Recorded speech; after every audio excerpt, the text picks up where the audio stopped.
नमस्कार। कभी सोचा है कि कैसे कुछ बहुत ही सादी सी कहानियां हमारे दिल पर सबसे गहरी छाप छोड़ जाती हैं? चलिए आज एक ऐसी ही कहानी के टुकड़ों को जोड़कर देखते हैं और ये समझने की कोशिश करते हैं कि आखिर कैसे कुछ शब्द मिलकर एक ऐसा एहसास पैदा कर देते हैं जो कहानी खत्म होने के बाद भी हमारे साथ रह जाता है।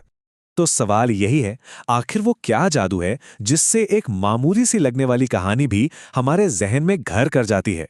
आइए इस छोटी सी स्क्रिप्ट के जरिए कहानी सुनाने की इस खूबसूरत कला की परतों को खोलते हैं। वाह, जरा इस लाइन पर गौर कीजिए। कहानी की शुरुआत बस यहीं से होती है। हमारी कहानी तब शुरू हुई जब प्यार का मतलब सिर्फ एक दूसरे को देखकर मुस्कुराना था। कितनी मासूम और कितनी सच्ची बातें हैं ना।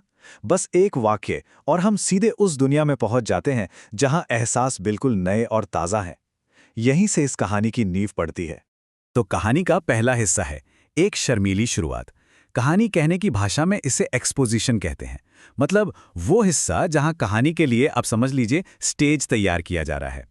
तो एक्सपोजिशन का सीधा सा मतलब है इंट्रोडक्शन। कौन है, कहाँ की बात है और माहौल कैसा है। ये वो बुनियाद है जिस पर कहानी की पूरी इमारत खड़ी होती है। हमारी इस कहानी में एक्सपोजिशन हमें बताता है कि हमारे किरदार हैं सनी और रिमझिम, और उनकी दुनिया एक स्कूल के आसपास घूमती है। और कहानी का सफर भी देखिए कितना सिंपल है। स्कूल के कॉरिडोर से कहानी शुरू होती है, फिर कैंटीन और क्लासरूम से गुजरती है और आखिर में एक बगीचे में जाकर ठहर जाती है। ये तीन जगहें असल में कहानी के तीन सबसे जरूरी पड़ाव बन जाती हैं। और कहानी शुरू कैसे होती है? एक बहुत ही आम लेकिन प्यारे से पल से। सनी और रिमझिम की पहली मुलाकात। कोई बड़े बड़े डायलॉग्स नहीं, बस एक गिरी हुई नोटबुक, एक छोटी सी मदद और एक मुस्कान। बस यहीं से उनके रिश्ते का बीज पड़ जाता है। चलिए अब आगे बढ़ते हैं कहानी के दूसरे हिस्से की तरफ, स्कूल के दिनों का मोन्टाज। इसे हम कहते हैं राइजिंग एक्शन, यानी वो दौर जहां किरदारों के बीच का रिश्ता और मजबूत होता जाता है। इस कहानी में ये चीज़ बड़े ही खूबसूरत ढंग से छोटे छोटे पलों के जरिए दिखाई गई है। जैसे कैंटीन में एक समोसा शेयर करना या क्लास में एक दूसरे को छुपकर देखना। यही वो पल हैं जो उनकी जान पहचान को एक गहरे रिश्ते में बदल रहे हैं। और ये लाइन तो इस पूरे हिस्से का आप कह सकते हैं सार है। वक्त गुजर रहा है, वो दोनों बड़े हो रहे हैं और उनका रिश्ता भी उन्हीं के साथ साथ बड़ा हो रहा है। ये जो एहसास है ना कि सब कुछ कितनी आसानी से हो रहा है, यही कहानी को और भी रियल बनाता है। हर कहानी में एक ऐसा मोड़ आता है जहां सब कुछ बदल जाता है। और ये है तीसरा हिस्सा, सुनहरे पलों का इकरार, यानी कहानी का क्लाइमैक्स। जरा इस सीन को महसूस कीजिए। साल बीत चुके हैं, एक शांत सा बगीचा है, सुनहरी धूप है, माहौल एकदम शांत और यादगार है। बिल्कुल वैसा जैसे किसी तूफान के आने से ठीक पहले की शांति होती है। और फिर ये एक लाइन आती है, सनी, पापा ने मेरा रिश्ता कहीं और तय कर दिया है। बस इतना ही, और कहानी का पूरा ट्रैक एक झटके में बदल जाता है। जो कहानी अब तक इतनी प्यारी और मासूम लग रही थी, वह अचानक एक दिल तोड़ने वाली हकीकत बन जाती है। यही तो होता है एक अच्छे क्लाइमैक्स का काम। अच्छा, तो क्लाइमैक्स के इस झटके के बाद क्या होता है?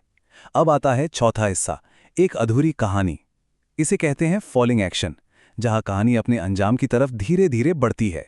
और यहां आकर कहानी और भी ज्यादा गहरी हो जाती है। हमें दोनों किरदारों का नजरिया देखने को मिलता है।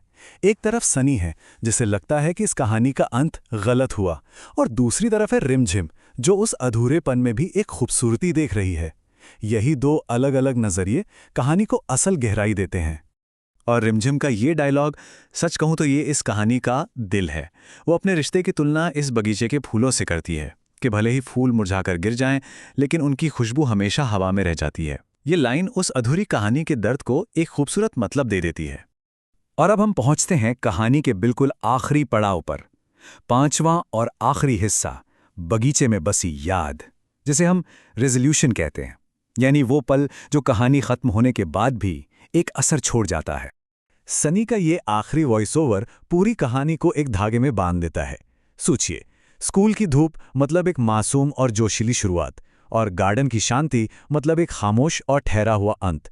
ये एक ऐसा अंत है जो अधूरा होकर भी अपने आप में पूरा लगता है। तो इस पूरी कहानी से हमें क्या समझ आता है? यही कि इस कहानी की असली ताकत इसके अधूरेपन में है।